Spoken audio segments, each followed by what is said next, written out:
So the truth is out there. Scientists in the UK say they found tentative evidence that life exists on another planet, but they stress they still need more data to confirm the results. Tom Shillue and Tyrus, both Fox News contributors, I was excited to have you on today. Here's the lead researcher at Cambridge. This is what he said. We have found signs of biosignature molecules, either DMS or DMDS or both of which are produced uniquely by life here on Earth. Tyrus, I was so excited you were here today because you can't believe this. You know, I can believe a lot, and don't think I have forgotten what you did to me on the 5. I will have my revenge in this life or the next. Okay. Kentucky Fried Chicken, brat. toothpaste forever. Yes. Listen, you don't need to go to outer space to realize that there's life in the universe. We have maps all over this. We see temples and pyramids. The questions we need to be asking ourselves is, why do they leave us alone? Why don't they openly communicate with us? That should be the question. Maybe they're afraid of people like you. I think we're the problem. I think we were dumped here. Like, we got to do something with these people. Yeah. I got it, Tommy. Well, they keep giving. I'm skeptical about this. They said, oh, well, it's strong proof, but it's just, we're not sure yet. They keep dripping out this information. I'm not really interested in life, like, one cell or, water life or whatever. I'm talking about beings. Tell me when the spacemen are coming. That's all I want to know. Also, this is K2/18b is the name of the planet. Give it a name. Yeah, let's give it a name. What happened? Right. Yeah. Octopuses are from another planet. I am a skeptic. I also wanted to ask you about this, though, because another thing having to do with space is we had that big ride over the, well, can I call it a ride? I guess I'm not supposed to. Gayle King has said this about when she went up into space.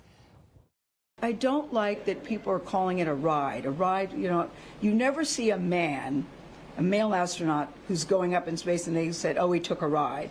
We actually duplicated the route that Alan Shepard did. No one said he took that ride. Yeah. It's always referred to as a flight or a journey. So I feel that that's a little disrespectful to what the mission was and what the work that Blue Origin does. I thought that they got a lot of respect. I was a little surprised at this. It was a ride. You're not an astronaut.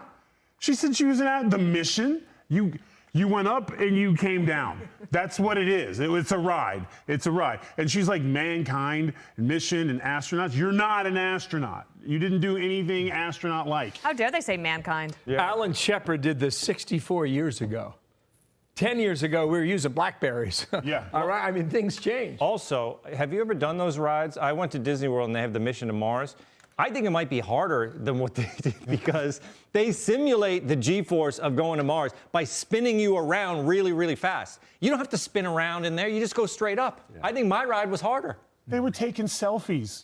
Right. And when you do, astronauts aren't taking selfies when they're doing work, but people on a ride take selfies. Emmer would know. He interviewed them. I would go, too, if I had the chance, whether it was the Alan Shepard mini. Would you call it a ride?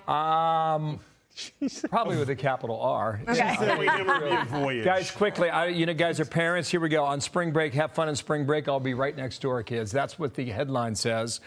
Parents are tagging along with their high school seniors to share the experience, monitor their drinking, and make sure they wear sunscreen. Tyrus, when your daughter is of age, will this be one of you?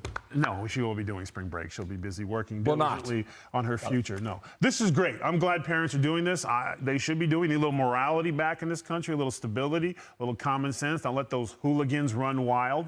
As an old man now, they stay off my lawn, and I think it's good I can talk to their parents if they're making too much noise. I dig it. Yeah, I guess I agree with Tyrus, but I mean, it's a good sign that they want to be there with them, but they shouldn't have to. They shouldn't be going on spring break. That's where you draw the line. No, there's no spring break. And also, you've got to be able to trust your kids. Like, you've got to get them to that point. They're going to be off on their own at some point. Even in high school? Yes, they should be. By the time they're in high school, you should be able to trust them because you're about to let them go out into the world. Dana's got a theory. Uh-oh. Yeah? Parents want to party. Yeah, no. I think the parents are partying. I think I can't believe I'm saying this. My mother wins. You're gonna disagree with me? No. You can trust your kids. It's the other kids you don't trust. Exactly. I believe that's the actual quote. Yeah, that's why. True. No spring break. They can go on a hike. We've reached consensus. Go on a hike, indeed. Great to see you both. Thank you, Tommy. Thank you, Tyrus. I'm Steve Ducey. I'm Brian Kilmeade. And I'm Ainsley Earhart. And click here to subscribe to the Fox News YouTube page to catch our hottest interviews and most compelling analysis.